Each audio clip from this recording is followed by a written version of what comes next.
បាត់បង់មនុស្សដែលធ្លាប់ចិត្តស្និទ្ធមិននៅចិត្តគ្រួសារទៀតឡើយគេទៅឆ្ងាយសែនឆ្ងាយគ្មានថ្ងៃអាចបកក្រោយឲ្យគ្រួសារឃើញមុខអ្នកបង្កហេតុមានបេះដូងទេពេលឃើញគេបែកបាក់គ្រួសារមានអារម្មណ៍យ៉ាងណាទៅបើសិនប៉ងត្រូវ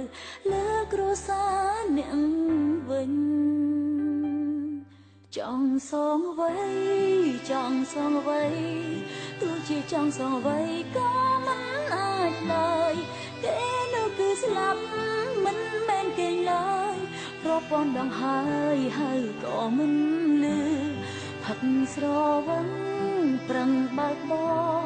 គឺអ្នកអាចបង្កគ្រោះថ្នាក់គ្រប់ពេលអាណិតដល់អ្នកមិនដឹងអ្វីត្រូវអ្នកប្រឡ័យឲ្យខ្សែដោយសាសនាដៃអ្នក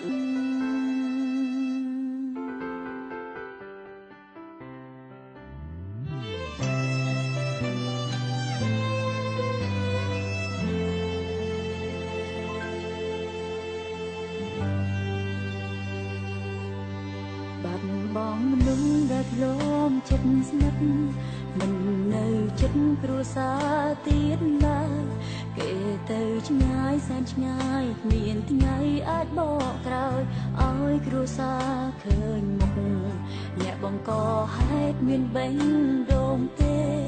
ពេលឃើញគេបែកបាក់គ្រួសារមានអារម្មណ៍យ៉ាងណាទៅបើសិនប៉ងត្រូវលើគ្រួសារអ្នកវិញចង់សងអ្វីចង់សងអ្វីទោះជាចង់សងអ្វីក៏មិនអាចឡើយគេនោះគឺស្លាប់មិនមែនគេឡើយរាប់ពាន់ដងហើយក៏មិនលឺផឹកស្រវឹងប្រឹងបើកបរគឺអ្នកអាចបង្កគ្រោះថ្នាក់គ្រប់ពេលអាណិតដល់អ្នកមិនដឹងអ្វី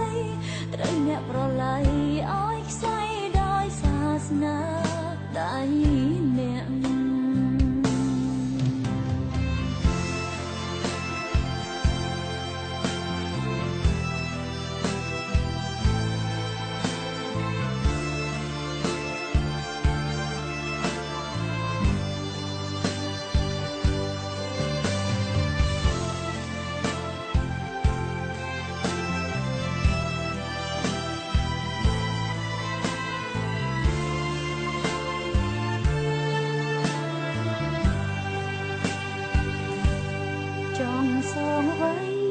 ចង់សងអ្វី